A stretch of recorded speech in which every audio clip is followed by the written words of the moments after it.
Good day all, welcome back to Cruisin Classics YouTube channel. Today we've got something special for all you Mopar fans out there. A 1973 Plymouth Roadrunner from Arizona. Spent its whole life in the Arizona desert. All original sheet metal, original paint, original decals, original floor pans.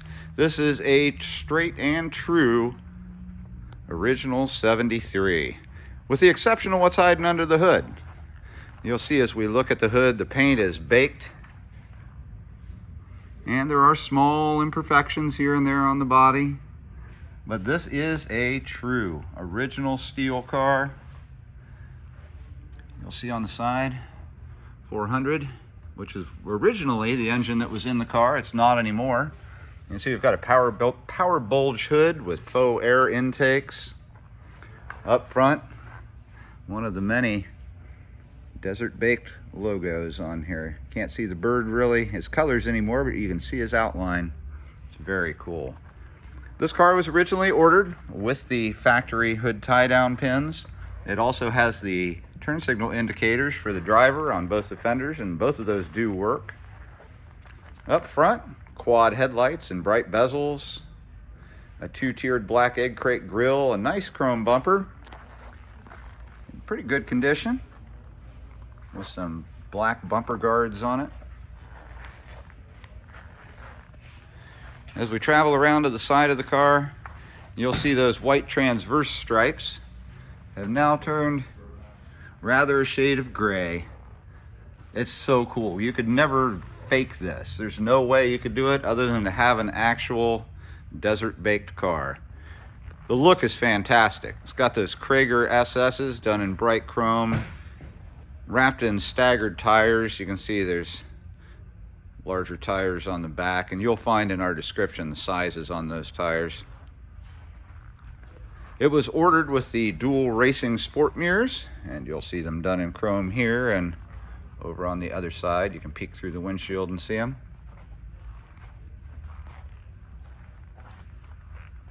Again, check that out. As we follow it up towards the roof, you can see the Roadrunner still in pretty good shape there on the side, and then you can see where the stripe was as you look across the top, but it's so baked on. Unbelievably cool. These fuselage body style cars on the B-bodies that were done in the early 70s are a much better driving car than the original Roadrunners were, the 68, 69, even the 70s. Once we got into this body style, they changed it to an isolated suspension on all four corners, and it is a really nice driving car. Back bumper shows a little bit of haziness. Not bad, it's still chrome and it still looks good, but it's not as nice as that front bumper.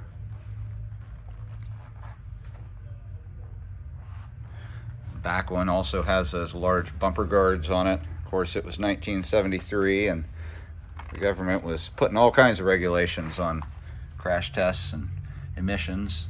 You can see a really cool 73 license plate we've got down there, Plymouth call out. And I'm going to go ahead and open the trunk while we're back here.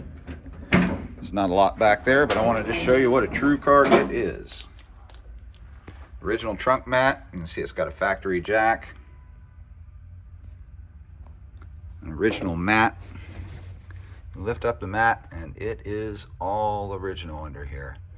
And just solid as a rock.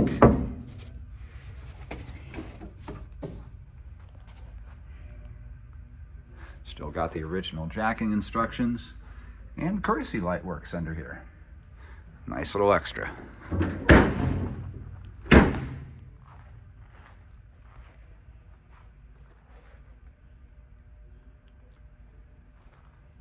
This golden haze metallic paint, baked for years in a desert, just looks so cool. Couple imperfections there, but again, this is about as close to a true desert survivor bird as you could get. The only thing that makes it not really a survivor is it does have a non-original engine in it. And now that we're back up front, I am going to pause briefly, get this hood open, and we're going to talk all about what's going on underneath. You guys are going to be excited. And we are back under the hood of the 1973 Plymouth Roadrunner, and we have a very tidy and presentable looking engine bay here. I'd be proud to open this up at any car show. Originally, this car was born with 400 V8, and it was married up to a 727 torque flight. And it was a 4-barrel, as you can see from the call out there on the decal. But now it has a 1973 high performance 440. And it's matching 727 out of a 1973 Charger. So the numbers on the VIN of the Charger components match each other, and it is a 440 in here now. The engine, as you can see, along with the intake, the water pump, heads and valve covers, all dressed in some nice looking blue paint. Looks really nice and fresh. Underneath that air cleaner, you can see we've got an Edelbrock AVS2 4-barrel carburetor, looking rather new under there. I believe that dual snorkel orange air cleaner is most likely off of the original engine. When they took the 400 out of here, it looks like they just pulled that off and put it on top of this 440, and I gotta say, it's got a great look to it. Some other upgrades. As you can see, we've got a new distributor. And this is not an upgrade, but something it was born with. Power brakes, discs up front, drums in the rear. Nice looking exhaust manifolds. And you can see up front here, a fill for the power steering as well. Originally, this was an AC car, though all the components are now gone. When they did the engine switch, they removed all the AC components. Though inside the car, you will see on the control panel that air conditioning was originally on the car. The 727 that mates up to this 440 travels to the back, puts power down through an 8 3/4 inch rear differential with some freeway friendly 323 gears. So this car will tear it up, and it will go out on the freeway and keep up with traffic. I can't wait for you to hear and see this engine run. It sounds fantastic. Runs smooth as a top. Let's take a look at that gorgeous interior. It is like stepping back in time to 1973.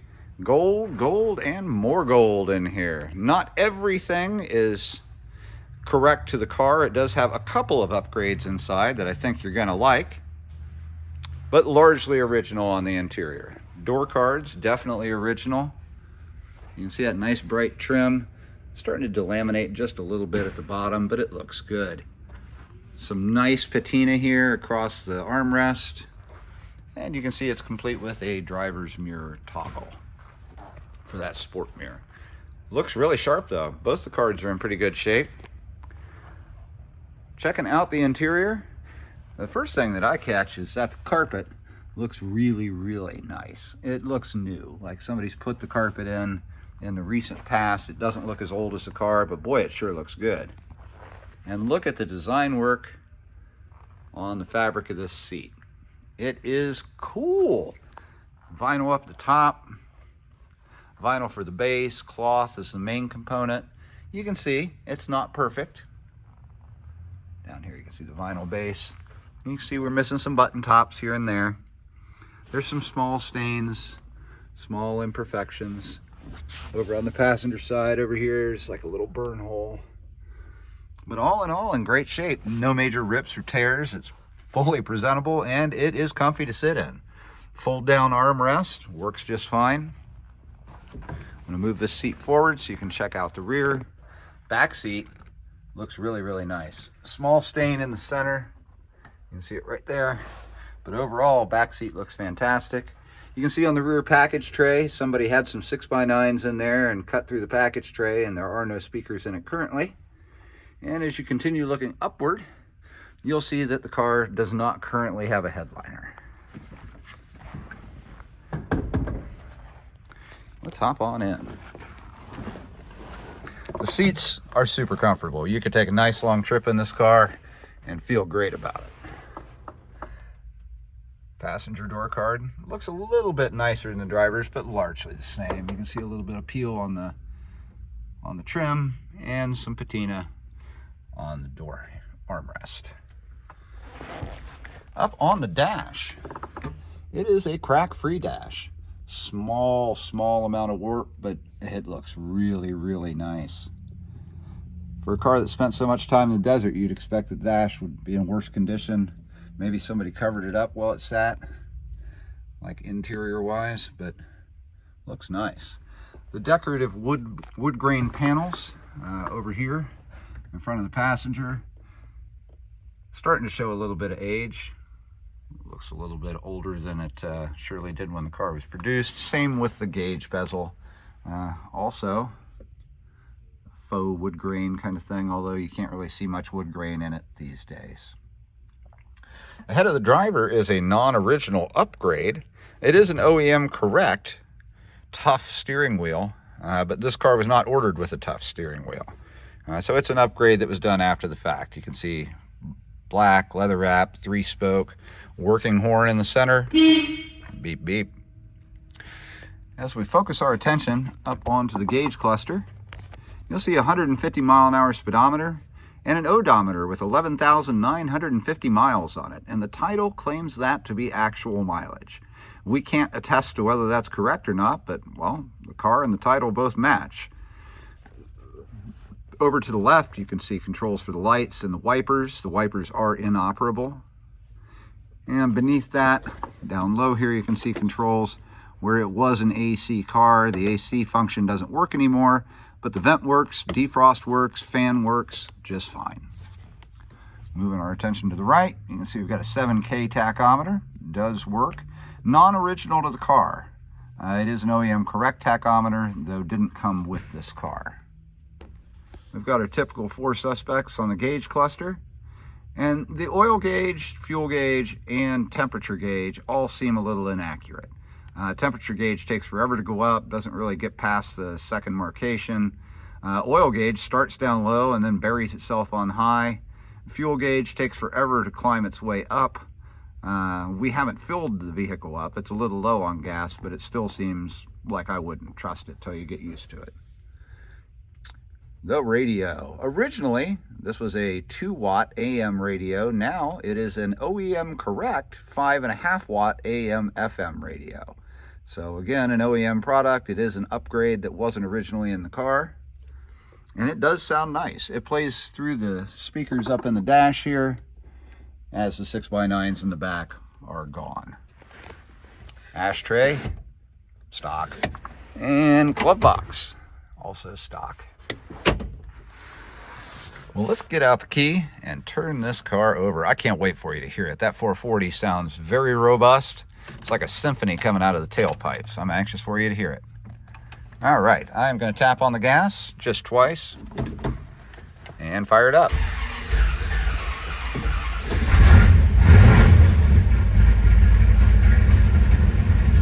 Definitely a cold start. Sounds awesome. Keep an eye on the tack there. Oh my, that sounds wonderful. That 440's got a lot of oomph. Let's check out those gauges. You can see the oil gauge has buried itself. Fuel gauge is down low. Temperature gauge, very, very low. It was definitely a cold start. I'll show you the lights do work on the dash here, just as they should. Radio illuminates just as it should. I'll turn on the fan here.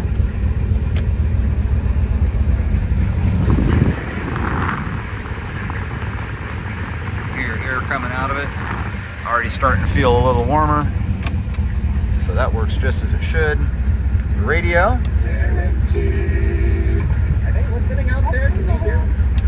Sounds great. Oh man, I gotta get out and let you folks hear this.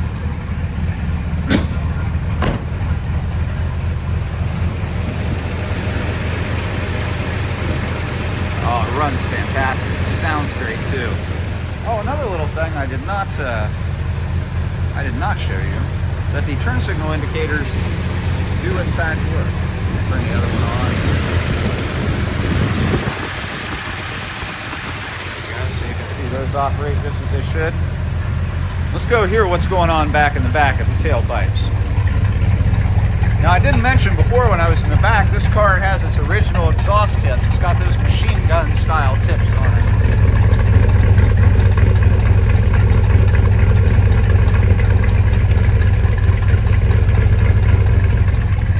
Boy, that's the kind of stuff that's music to our ears here at Cruisin' Classics. Folks, if you've got any questions about this 73 Roadrunner, give us a call. Our number here in Columbus is 614-276-7355. We can help you get financing on this car or any other one in our inventory, as well as hook you up with a transporter to get it from our garage to your garage in an enclosed carrier. Again, if you've got questions about this car, give us a call. Cruisin' Classics, our number is 614-276-7355. And we've got this super cool desert baked 1973 Roadrunner, all original sheet metal, original floor pans, original paint, original decals, a period correct 440 with a 727 automatic. Folks, this car has a lot going on, and it'll be a long time, if ever, before you see another one with that cool desert bake look like this.